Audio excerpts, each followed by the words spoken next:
रामकृष्ण हरी. आपण वारकरी संप्रदायाचा इतिहास समजून घेत आहोत.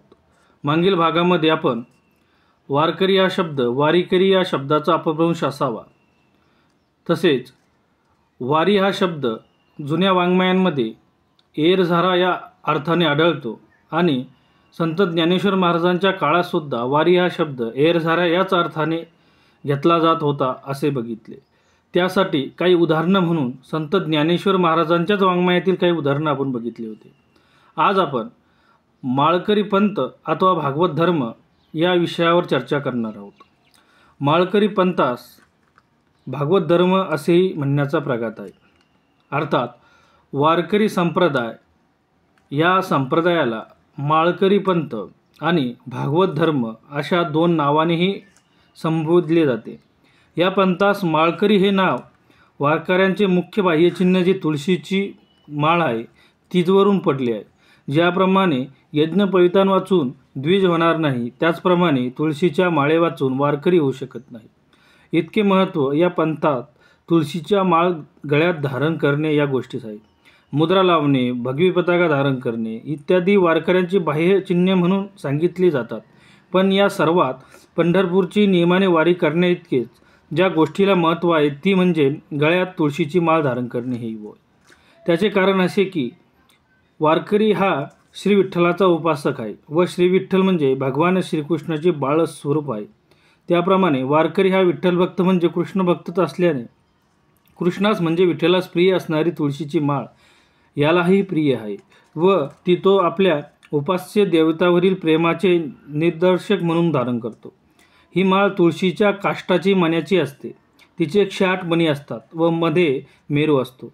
गळ्यात माळ धारण करणे हा सुद्धा उपासनेच्या साधनातील एक भाग आहे.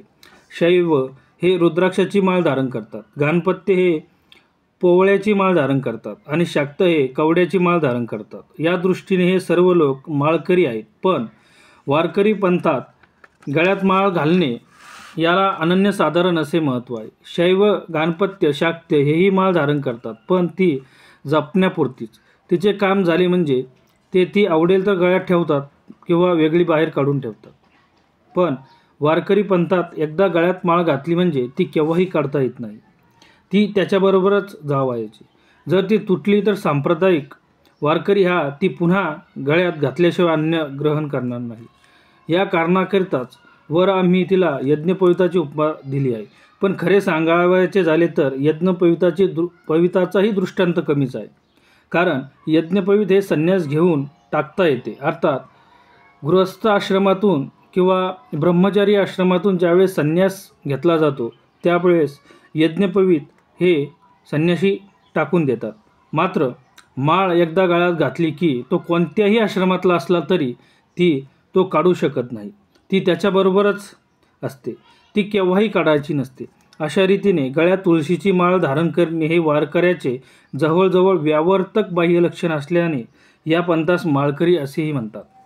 आता आपण वारकरी पंथास भागवत धर्म असेही म्हणतो.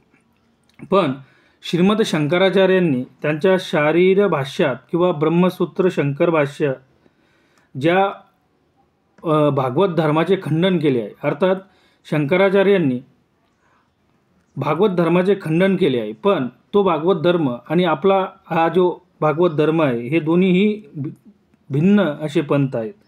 आचार्य खंडित भागवत धर्मात वासुदेव, संकर्षण, प्रद्युम्न व अनिरुद्ध ही चतुर्व्यूह कल्पना प्रमुख आहे व ती द्वैती आहे.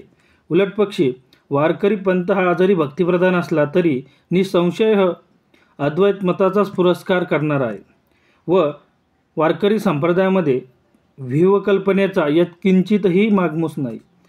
त्यामुळे आचार्यांनी ज्या भागवत धर्माचं खंडन केलं आहे तो भागवत धर्म आणि आपला भागवत धर्म हे दोन्हीही भागवत धर्म हे पूर्णपणे वेगळे आहे. आपल्या वारकरी संप्रदायात भागवत धर्म म्हणण्याचे मुख्य कारण म्हणजे हा वैष्णव आहे, वैष्णव धर्म आहे, वैष्णव पंथ आहे किंवा वैष्णव संप्रदाय आपण याला म्हणू शकतो. या पंथाचे उपास्य दैवत श्री पांडुरंग हे श्रीकृष्णाचेच बाळरूप आहे आणि पंढरपुरास दक्षिण द्वारका असे आपण म्हणतो. त्याच्यासाठी एक प्रमाण आहे. पावन पांडुरंग क्षती जे का दक्षिण द्वारावती तेथ विराजे श्री विठ्ठल मूर्ती नामे गर्जती पंढरी. एकनाथ भागवतामध्ये एकनाथ महाराज हे या संबंधी बोलतात. तात्पर्य: द्वारकाधीश श्रीकृष्ण परमात्म्याचे बाळरूप हे उपास्य दैवत असल्यामुळे हा वैष्णव संप्रदाय अर्थात श्रीहरीच्या लीला ज्यात वर्णन केले आहे तो श्रीमद व्यासकृत द्वादश स्कंदी भागवत ग्रंथ भगवद्गीतेप्रमाणे वारकरी पंथास पूज्य आहे. गीता भागवत करीती श्रवण अखंड चिंतन विठोबाचे. भागवतातील द्वादश स्कंदापैकी एकादश स्कंद संपूर्ण व द्वितीय स्कंद अध्याय 9 यावर पैठणचे श्री एकनाथ महाराज यांच्या ओवीबद्ध मराठीत टीका आहेत. त्या अनुक्रमे नाथ भागवत व चतुश्लोकी भागवत या नावाने प्रसिद्ध आहेत. या दोन्ही ग्रंथास वारकरी प्रमाणभूत समजतात. शिवाय सगुण उपासना, नामस्मरण, हरिकीर्तन, गुरुकृपा, सर्वात्मभाव, आत्मसमर्पण ही एकादश स्कंद अध्याय 2 मध्ये भागवत श्रेष्ठाची जी लक्षणे सांगितली आहे त्याच अंगाने वारकऱ्यांची साधना बनलेली आहे. त्याच मार्गाने वारकरी आपले इष्ट साध्य करून घेतो. म्हणून यास भागवत धर्म असे म्हणतात. येथवर आपण वारकरी या शब्दाचा अर्थ व वारकऱ्याचे मुख्य लक्षण याचा सविस्तर विचार केला आहे.